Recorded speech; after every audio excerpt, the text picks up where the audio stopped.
often when we want to shift our energy, when we really want to create change in our lives to show up in a different way, a new energy, a different vibration, it starts with a choice.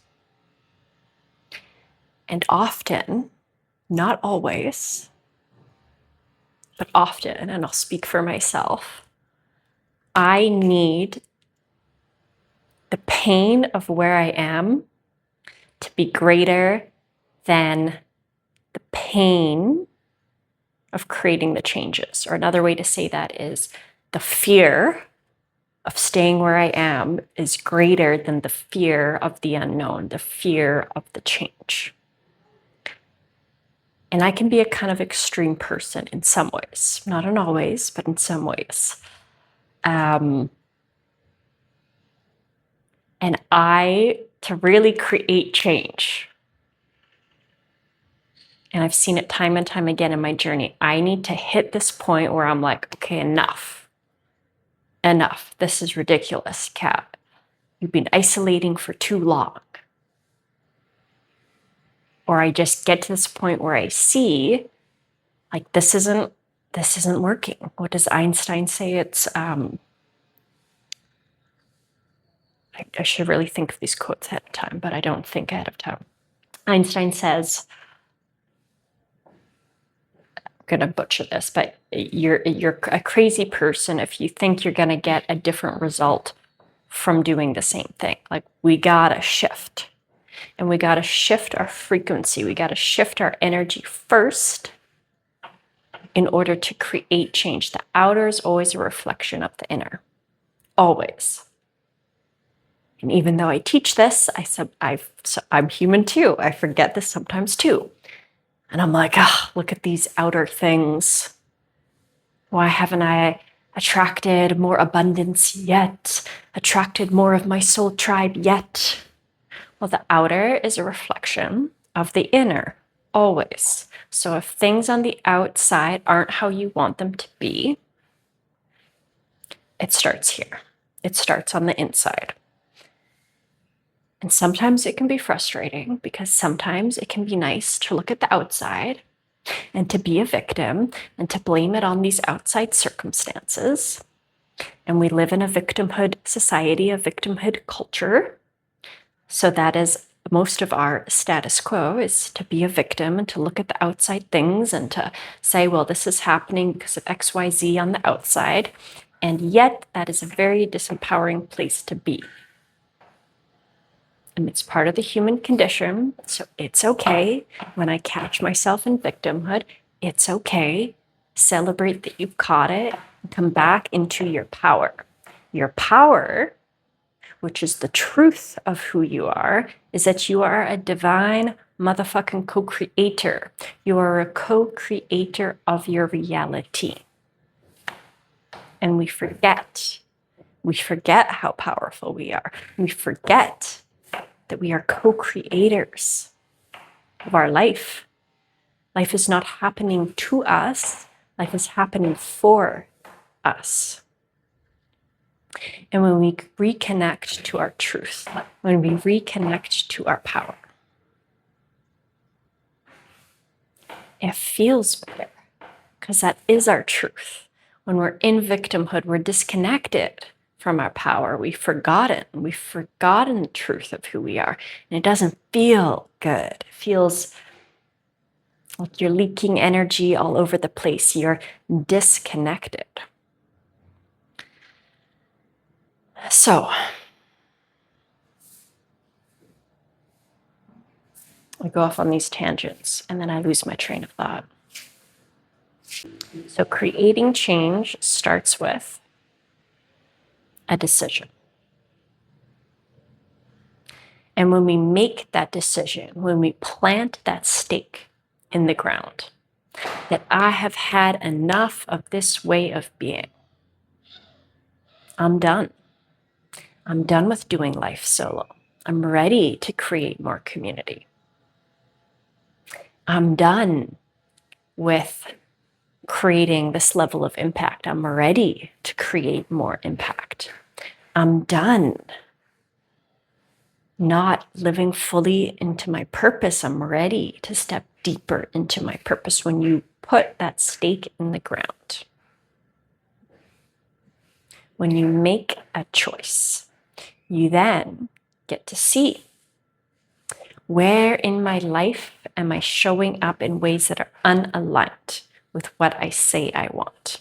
Because when we show up in ways, we say we want one thing, but our actions are doing something else, we're splitting our energy. And we can't manifest. We can't call in what we desire when our energy is split. Or it's much slower because you're getting a little bit of energy into what you want, but you're also getting energy in relation to your actions. So you're splitting. And it doesn't feel good. What feels good is when we're in congruence with our heart and our soul and our actions and the way we're showing up and our frequency. And something I've really been diving into lately is, because it's like frequency is everything. And sometimes I put this pressure on myself. Okay, I gotta be in my highest frequency all the time. But I'm also a human and I can't be in my highest frequency all of the time. And then I judge myself when I'm not in my most elevated state. Let me know if you can resonate. But the shift or the insight came in last night, this morning when I was journaling. I'm like, oh, right, it's not about always, because that's perfection. I have to really catch this pattern of perfection with myself. I always aim for perfection. It's not about perfection, ever. But is my dominant frequency in an elevated state with moments of doubt, with moments of fear? Because there will always be doubt, there will always be fear, as long as we are up leveling, expanding, growing, stepping into our next level. There's gonna be fear and doubt along the way when we're expanding. It's normal, expect it, normalize it. Bring the fear with you, bring the doubt with you. If it's blocking you, do the inner work. Dive into it. What is the fear? What are the doubts? List them out so that they're not unconsciously festering. List your fears, list your doubts, then go through them. Because often just seeing them, you're like, oh, well, I don't need to be afraid of that. Sometimes we need to feel them to move them, come back to our power. So is your baseline in an elevated state, in your joy and aliveness and fulfillment of life, with moments of self-doubt, with moments of fear? Or are you living in the self-doubt? Are you living in the fear? Are you living in victimhood? Are you living in the disempowerment, with moments of being connected to your knowing, with moments of being connected to your soul, of moments of inspiration, but your dominant frequency is one of fear, lack, self-doubt?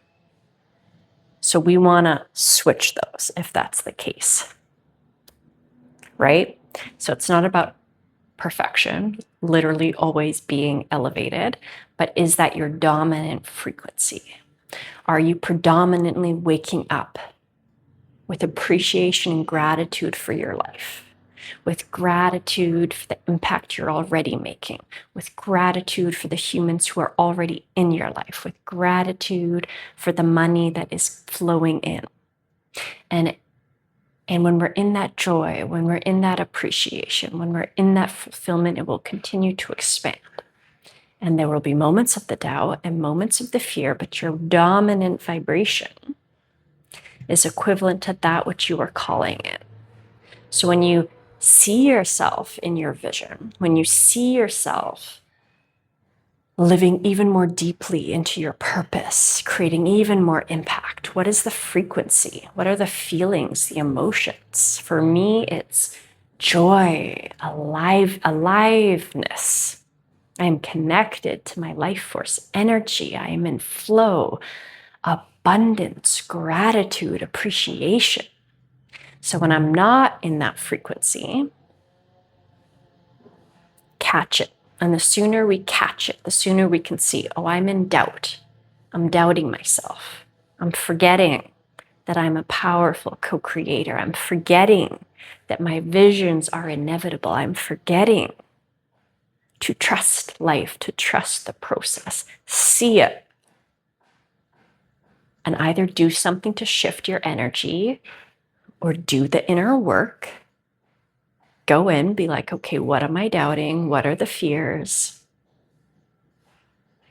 Get support, share with a friend, journal it, see it, feel it, move it, do the inner work to shift back.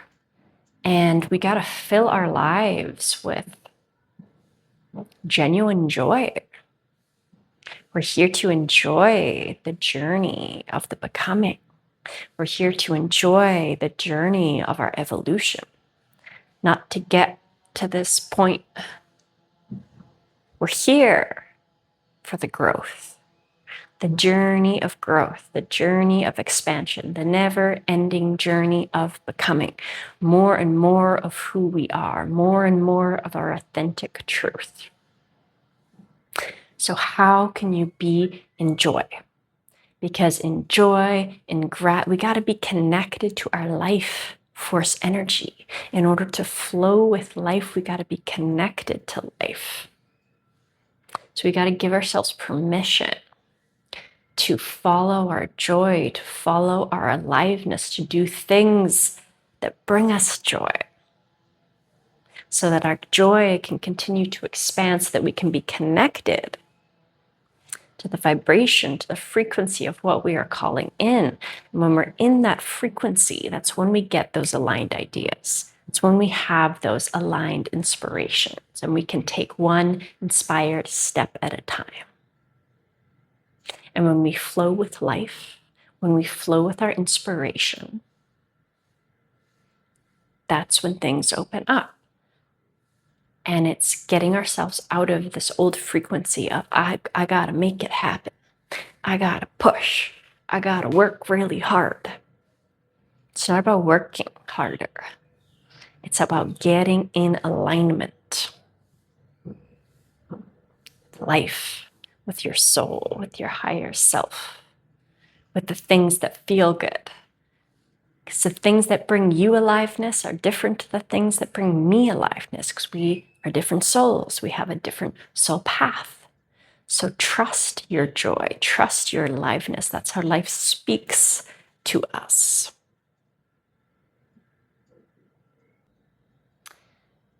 And it's so important to be in the frequency of other people who are doing what we're stepping into, who are in the frequency, the vibration of our next level, of where we're going, of what we're stepping into. It's so important to find teachers that energetically you resonate with, and you can feel their frequency, you can feel their vibration, and you want to be around it because you're like, that's the frequency of my next level. That's the frequency of what I'm stepping into. And when we're in communities, when we're around teachers, when we're in a community, a vibration, a frequency of our next level, that holds us for the moments we drop back into self-doubt, for the moments we lose the frequency. When we're in a community that holds the frequency, that lifts us up so much faster. You know, when we're trying to do it alone, it's so much harder. Then you're relying solely on yourself. And it's both. Like, we got to hold our container. We got to hold our energy bodies. We got to set up our lives to hold the frequency of what we're stepping into. We got to be intentional with what we watch, with what we listen to, with our morning routines, with the frequency that we start the day in, the frequency we end the day in, to be in gratitude, to visualize what we're calling in, to choose that frequency, to listen to high vibrational podcasts, YouTube's inspiration. We got to be so intentional to hold ourselves in the frequency that we are stepping into. And it is so helpful. I'll speak for myself. I need it. I need to be in communities that also hold that frequency for me when I forget. And we can do it alone. And I have chapters where I'm not in communities or I don't have a coach, but chapters where I'm really stepping into my next level, where I'm changing frequencies. I've said enough of the frequency I'm currently in. I'm expanding into this next level. It happens with so much more ease, flow, and grace when I'm in a community of people who hold that frequency. Because we learn, it's not even learning, it's part of that is learning, but it's also just energetically, they hold a frequency that we are calibrating at. And it's much easier to calibrate at that when you're surrounded, when you're in that frequency. And not every teacher is for every student. Of course, not every community is for you. So it's really being in tune with your energy body and trusting when you resonate with someone's frequency. You know, when I was younger, I was like, would make decisions from the mind. Okay, well, I need this thing. I need a business program. Okay, I think this was like very logical, mind orientated. Now it's like just frequency. And I can feel, I'm like, oh, this is my next teacher. This teacher has what I'm stepping into. She's holding the frequency. And I trust it. And then I expand into that. And we're here to support each other. We're here to empower each other. So having friends that uplift you, that inspire you, that remind you of your greatness when you forget, it's so important. That see your higher self even when you forget. We're here to elevate together. And community is a part of that. And I'm really leaning into that more. Because community holds a frequency. It holds a vibration. And it's so much more fun. So much more fun. Okay. I feel like those were the nuggets of the day. Comment below what resonates with you, what woke up in your soul, what you're feeling, an inspired action that came through. I always love to hear from you guys. And I'll see you on the next video.